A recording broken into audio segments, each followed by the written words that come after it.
Cette mer que nous voyons ici, nous sommes évidemment proches de l'Estran, eh bien, elle n'a pas de secret pour Sophie Bernard qui va vous révéler que parfois, on y croise des dauphins. Eh oui, et alors ça surprend bien évidemment les touristes. Oui. Ils en rêvent et de partout, on peut partir de Saint-Valahougue, de Granville, de Cherbourg en bateau. Quasiment 9 fois sur 10, on les croise. Et il y a un groupe d'études des cétacés du Cotentin qui se penche sur leur survie, sur leur protection.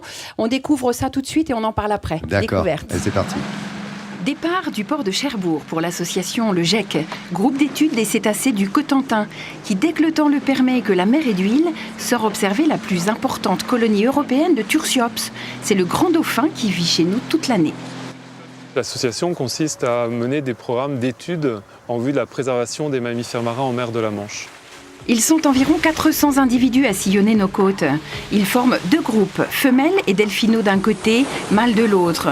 Ils se retrouvent quelques semaines, juste le temps de faire des petits.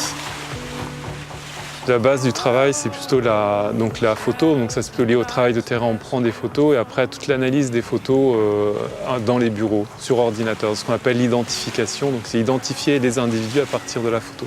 Ça, c'est le gros du travail et c'est à partir de ce travail-là qu'on va pouvoir faire des études. Donc arriver à voir le nombre d'individus dans la population, compter les naissances, compter l'évolution des naissances, ce genre de choses. Ce qu'on appelle en fait arriver à faire un suivi, un monitoring de cette population et voir comment elle évolue dans le temps. Vous arrivez à les différencier les uns des autres ? Chez le dauphin, c'est l'aileron dorsal, donc ça tombe bien, c'est la partie du corps qui sort le plus souvent de l'eau. Donc c'est presque une des seules parties qu'on voit du corps le plus régulièrement. Et ils ont sur leur aileron en fait, des griffures ou des encoches carrément, qui se font, ça c'est des marques naturelles qui se font entre eux.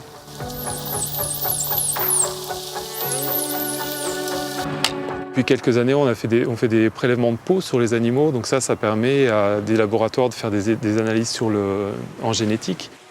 Mieux connaître pour mieux protéger avant l'arrivée des grands projets économiques, les parcs éoliens et hydroliens offshore. Il y a un projet de parc marin qui va couvrir tout ce qu'on appelle la zone golfe normand-breton. Donc c'est l'ouest cotentin et une partie des côtes bretonnes et qui va essayer d'inclure aussi les îles anglo-normandes. Et ça, c'est vraiment une aubaine, moi je trouve, pour la préservation des mammifères marins, mais aussi des espèces et de l'environnement en général. Si vous naviguez autour du Cotentin cet été, pensez à observer tout ce qui se passe autour de votre bateau, que vous soyez plaisancier ou marin-pêcheur, et transmettez sans faute vos relevés au groupe d'études des cétacés. Eh oui, des dauphins en Normandie, qui l'eût cru, et ils sont là depuis la nuit des temps. Ouais. C'est pas pour un réchauffement climatique quelconque. Voilà, on peut adhérer au groupe d'études. On n'ira pas voir les dauphins pour autant, mais ça aidera financièrement l'association. Et puis bien sûr, je fais appel à ma belle Hélène qui s'y connaît terriblement aussi dans les dauphins. Écoutez les sons, Hélène, vous nous en parlez ? Ça, c'est fascinant, hein. C'est flipper. C'est flipper. Et alors, pas du tout de corde vocale chez les dauphins. Ils émettent ça grâce à l'évent, grâce également au melon. Vous savez, cette espèce de radar qu'ils ont le melon devant. Comme le melon peut être un radar. J'ai pris il y a un moment le melon. Ouais.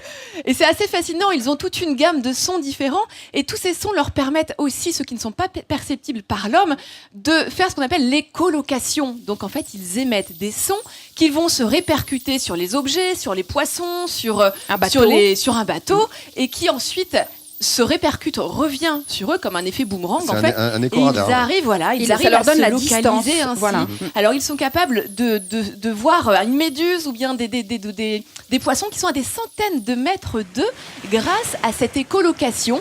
Ils ont aussi une ouïe très sensible et donc le sonar et l'ouïe fonctionnent de pair pour pouvoir se repérer. En revanche, ils ont une vue qui est un petit peu moins bonne. Ils ont 2 yeux, un œil de chaque côté. Ils ne pourraient pas voir en 3D, mais grâce à l'écholocation, ils sont capables finalement de représenter leur environnement en 3D et de voir en pleine nuit. C'est vraiment des animaux fascinants. Ils ont aussi une super libido. C'est vrai ? Oui, c'est vrai. Parce 80% de leur temps à l'acte oui, et c'est des rares, et pourtant les femelles et les delphinos sont d'un côté et les mâles de l'autre. Ils ne se retrouvent que quelques semaines. Mais quand ils se retrouvent, attention, c'est quelque chose. Il vaut mieux s'écarter. Moi, ce que je trouve fascinant, c'est quand même de les retrouver là, ici. Oui, c'est ça. Vraiment, c'est ça qui est fascinant. Et juste pour aller visiter les îles Tatillou ou Chauzet, on les voit systématiquement, c'est pas du bluff. Je vous assure que je les ai vus 9 fois sur 10 pratiquement. Rêver en Normandie, c'est possible. C'est possible. Voilà. Et on reviendra. Avec ces belles images. Hélène, au Crotoy aussi, on avait été surpris. Par les phoques. Les phoques dans le port du Crotoy. Oui, qui sont là, qui sont présents en colonie, mais... Voilà, moi ça me donne encore une raison de plus de revenir ici dans le Cotentin, c'est de venir voir les dauphins. Décidément, je vais vraiment pas partir. Ça plaît, cette région.